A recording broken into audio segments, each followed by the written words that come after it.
సినిమాలో భగత్ సింగ్ దాని పేరు ఉస్తాద్ భగత్ సింగ్, అందులో ఒక క్యారెక్టర్ గ్లాస్ పడేస్తాడు. ఈరోజు వచ్చింది కదా, గాజు గ్లాసు పడి ముక్కలు అయిపోద్ది. షూటింగ్ చేస్తున్నప్పుడు అడిగా ఎందుకు రాసామంటే, లేదు మీరు అందరు మీ మీద మీరు ఓడిపోయారు అంటే ఒకటే చెప్పాను నేను, గాజుకున్న లక్షణం ఏంటంటే పగిలే కొద్దీ పదునే కొద్దీ. నాకు బేసిక్గా సినిమాలు ఇలాంటి డైలాగ్ చెప్పడం నాకు ఇష్టం ఉండదు. బట్ మా హరీష్ శంకర్ బాధపడలేక చెప్పాను, మీకు తెలియదండి మా లాంటి వాళ్ళందరూ మేము కోరుకుంటాం, మీరు తగ్గితే మాకు ఇష్టం ఉండదు. సో మా వాడి మా హరీష్ శంకర్ బాధ భరించలేక నేను మాట్లాడాను.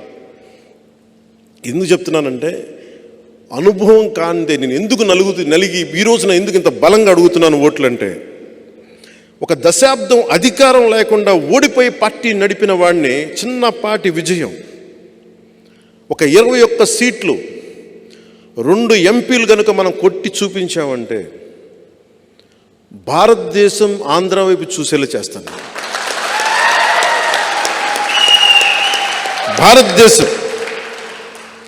భారతదేశానికి నేను తలమానికం అయ్యేలాగా ఈ 2 సీట్లతో నేను చేయగలను, అంత నిలబడతాను.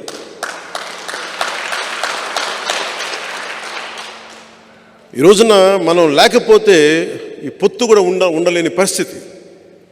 అంత కన్విన్స్ చేశాను జాతీయ స్థాయి నాయకులందరినీ, అంత నిలబడ్డాను, మాట్లాడాను, 2 చేతులైతే నమస్కారం పెట్టి పరిస్థితులు వివరించాను. ఎమ్మెల్యే ఓడిపోయాను, అది కూడా చెప్తున్నాను మీకు. ఓడిపోయి కూడా నాకు ఇష్టం నా నేల, మన బిడ్డని, మన నేల తల్లిని మనం కాపాడుకోకపోతే ఎవరు కాపాడుకుంటారు?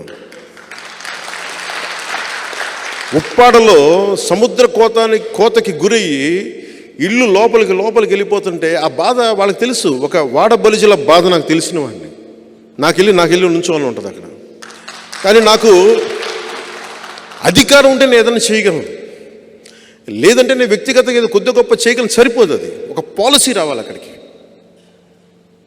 అందుకని వీటన్నిటిని దృష్టిలో పెట్టుకొని మిథున్ రెడ్డి గారు డబ్బులు ఇస్తారు, వాళ్ళ దగ్గర డబ్బులు ఎక్కువ ఉన్నాయి, ఇసుకంతా మనది ఇసుక దోచేశారు.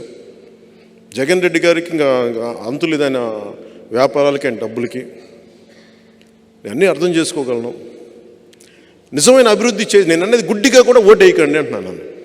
మీరు అన్నీ ఆలోచించుకోండి, ప్రజలకు తెలియచేయండి.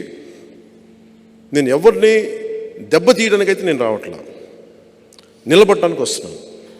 ఆ క్రమంలో నన్ను శత్రువుగా పరిగణిస్తే ఇంకా నా తప్పక యుద్ధం చేయటమే నాకు, అంతే. కానీ యుద్ధం చేశానంటే మటుకు వెనకెళ్ళను, సొంత రక్తం అని కూడా ఎదురు చూడను, అంత ఎదురు వచ్చేస్తాను.